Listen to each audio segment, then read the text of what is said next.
Vivez votre passion du sport auto avec Motul.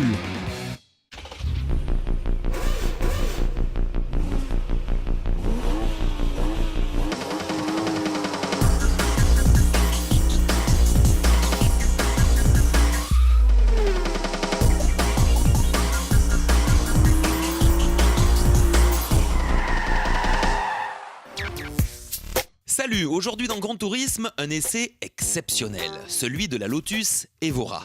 Sportive, que dis-je, ultra sportive, véritable voiture de tous les paradoxes. En effet, il s'agit de la plus lourde, mais aussi de la plus rapide en pointe du constructeur malaisien. Au volant, Jérôme Vassia, spécialiste du drift, se fera un plaisir de vous expliquer l'ESP. Démonstration et réaction, tout en glisse, bien entendu.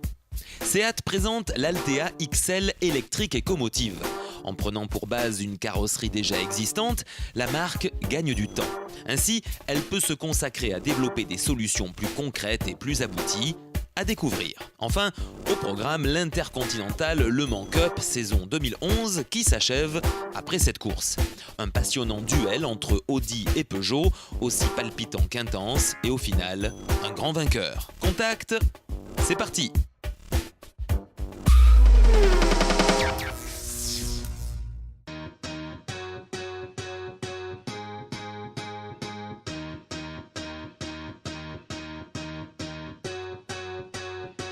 Lotus, marque anglaise qui fut fondée par Anthony Colin Bruce Chapman en 1952. Ces 4 initiales ACBN se retrouvent encore aujourd'hui dans le logo original au-dessus de Lotus, surnom donné par Colin à son épouse. Toute Lotus d'hier, d'aujourd'hui et sans trop présager de l'avenir, répond et répondra à la pensée de son créateur, Light is right, tout simplement ce qui est léger est bien. Autre tradition, une Lotus porte un nom qui commence par un E. Donc, après Élite, Élan, Europe, Esprit, Exige, voici la Lotus Evora. Lotus est un nom prestigieux qui me laisse rêveur et qui est synonyme pour moi de compétition. Cette Lotus Evora ici présente, avec son look furtif, ses grilles d'aération un petit peu partout sur le véhicule donnent un look très sportif, de grosses roues de 19 et 20 pouces à l'arrière, des bas de caisse très bien dessinés qui lui donnent une taille de guêpe. Elle a même un aileron, un diffuseur arrière qui cache la double sortie d'échappement. Je pense qu'il va y avoir du sport sur la piste. À première vue, elle semble petite. Ses lignes fluides, un zeste torturé, la rendent encore plus sexy. Son regard effilé ne demande qu'à fendre l'air à la vitesse de l'éclair.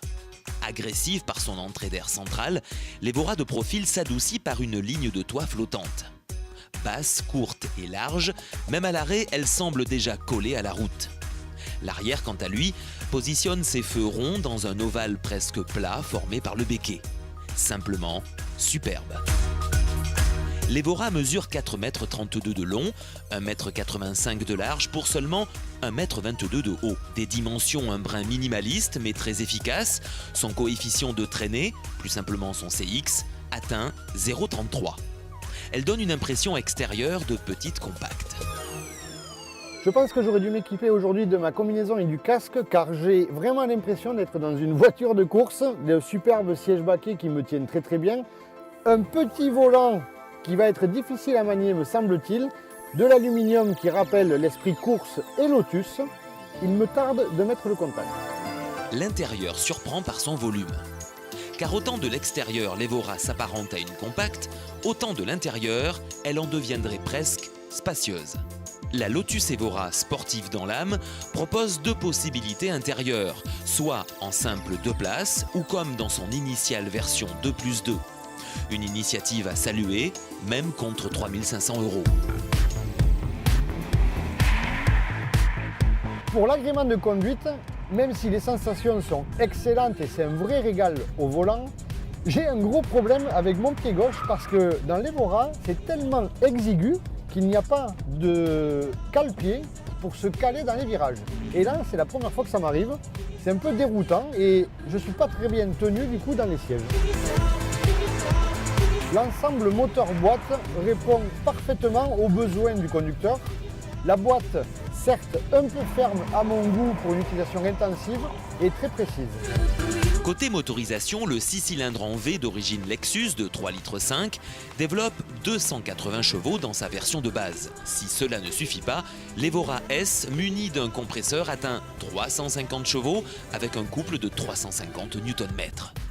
Car son poids en base est de 1350 kg, ce qui fait d'elle la plus lourde des Lotus, mais aussi la plus rapide en pointe avec 261 km/h sur circuit, bien sûr. Pour la partie châssis, l'Evora est quasiment parfaite. Un moteur central, une roue à chaque coin, une direction ultra précise, directe, et du coup les sensations sont parfaites sur circuit. Véritable voiture de sport, son châssis est fabriqué en aluminium suivant une technologie high-tech. La Lotus Evora dispose de l'ESP. Tout le monde en parle, mais peu de gens savent l'expliquer. L'Evora est un excellent véhicule école pour acquérir les bases de pilotage sur un circuit en toute sécurité. Elle est équipée de l'ESP qui corrige certaines erreurs au niveau du pilotage, mais qui quand même nous laisse une certaine latitude. Et l'inconvénient, c'est que les corrections sont un petit peu brutales. Quand on déconnecte l'ESP, le plaisir est total, mais attention à ne pas vous laisser embarquer dans de grandes glisses qui pourraient être dangereuses. Démonstration sur circuit et bien entendu, jamais sur route ouverte, car piloter est un métier.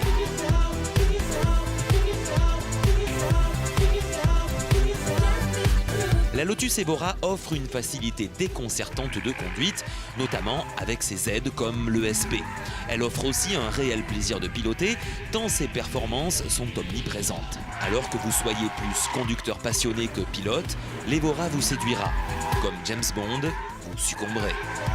Gamme Lotus Evora à partir de 60 300 €.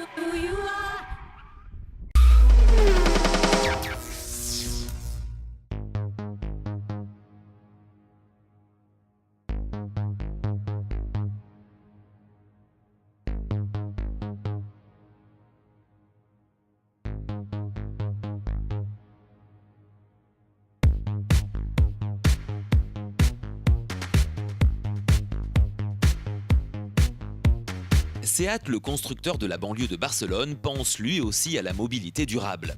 Aujourd'hui, la marque franchit un cap important en testant ses solutions dans des conditions réelles d'utilisation. En présentant l'Altea XL électrique Ecomotive, la marque ajoute un plus au concept de véhicule électrique avec batterie. Profitant de l'intérieur généreux et de son grand coffre, l'Altea répond parfaitement aux différentes solutions d'utilisation, qu'elles soient professionnelles ou personnelles, cela sans restriction. Équipé d'une motorisation développant 115 chevaux, il dispose d'un couple de 255 Nm. Ces batteries autorisent de circuler sur une distance d'environ 135 km. Sa vitesse maxi permet d'approcher les 135 km/h sur circuit. Son système de récupération d'énergie au freinage optimise son emploi. De plus, son toit muni de cellules photovoltaïques permet de recharger ses batteries. Il sert aussi à ventiler l'intérieur du véhicule. Une application smartphone activée à distance vous donne la possibilité de commander et de gérer de nombreuses fonctions. Comme par exemple la clim ou la recharge des batteries.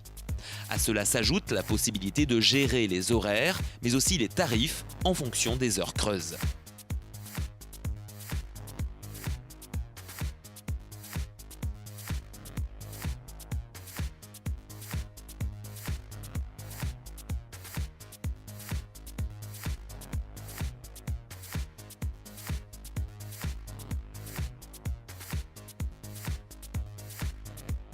Parallèlement à cette Altea XL électrique Ecomotive, Seat dévoila la Leon Twin Drive, qui se recharge sur secteur. Associée à un moteur à combustion interne, son autonomie donne une distance d'environ 900 km. Comme quoi l'avenir nous réserve pas mal de surprises.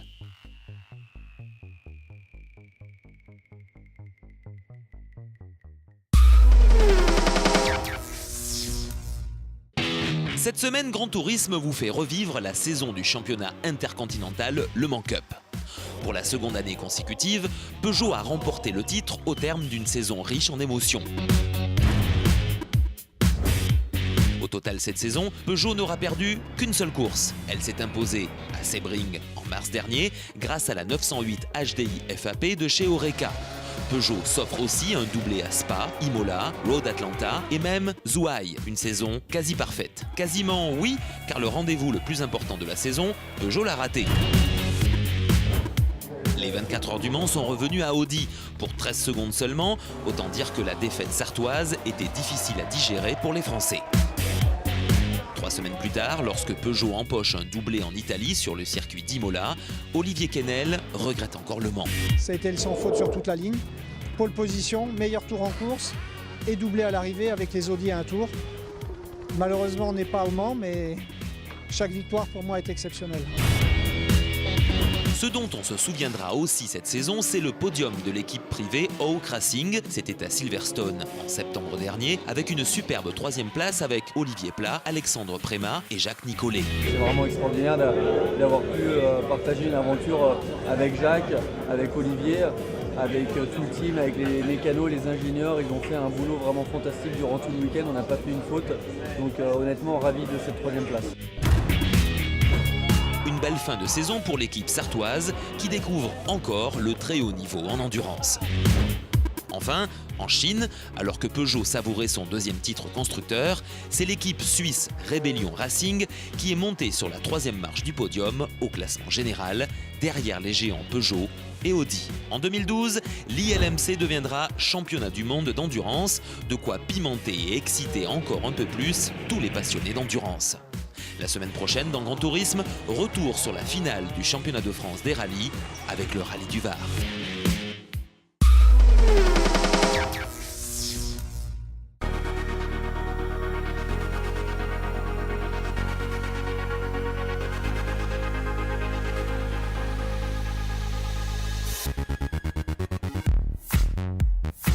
Du tuning, il y en a sous toutes les formes, les jolies filles, les autos. Voici le making-of du calendrier de Miss Tuning.